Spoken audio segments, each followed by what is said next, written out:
Welcome back to Movie Moshow. Today we are going to review the comedy, drama film, Captain Fantastic. If you enjoy our content, please don't forget to like and subscribe. We upload multiple times daily. Ben Cash, Leslie Cash, and their 6 kids lead a solitary life on 10 acres in the rugged Washington mountains. Former left-wing anarchist militants who are disillusioned with capitalism and modern life decide to teach their kids survival skills as well as left-wing politics and philosophy. They prepare kids to be physically active, athletic, and independent without relying on modern technology. They also educate them to think critically. They are given original names, are brought up to live in harmony with nature, and celebrate Noam Chomsky's birthday rather than Christmas. While the kids display high aptitude and intelligence beyond their years and are accustomed to reading a variety of college-level literature, they are socially awkward because they have not been exposed to the outside world.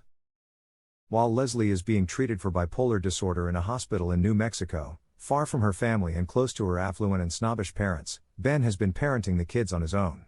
Leslie committed suicide while receiving treatment, and Ben finds out that her father Jack intends to have a Christian funeral despite the fact that Leslie was a Buddhist philosopher who detested organized religion. Jack threatens to have Ben jailed if he goes to the funeral during their phone argument.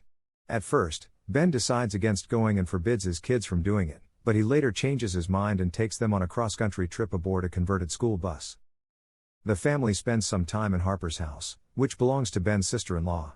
She and her husband try to persuade Ben that the kids should go to school to get a regular education. In response, Ben tests both his and Harper's kids on various subjects to show that his kids are smarter and disgrace Harper and her husband. Later on in their road trip, some of Ben's children begin to question him and his parenting abilities.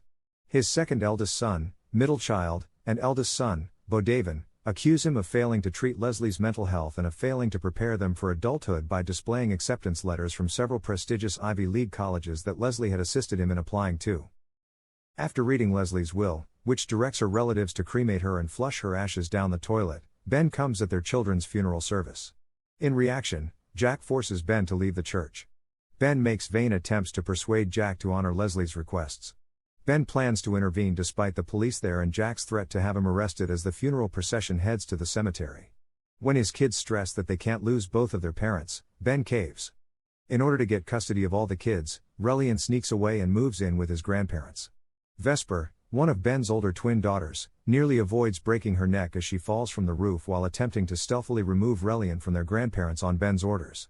Ben, who is stunned and feels bad, lets Jack take his kids. The kids grow close to their grandparents, but they also secretly decide to go back to Ben. Ben is persuaded to assist the kids because they want to carry out Leslie's last wishes. They exhume her body, burn it on a funeral pyre, and then flush her cremains into an airport restroom.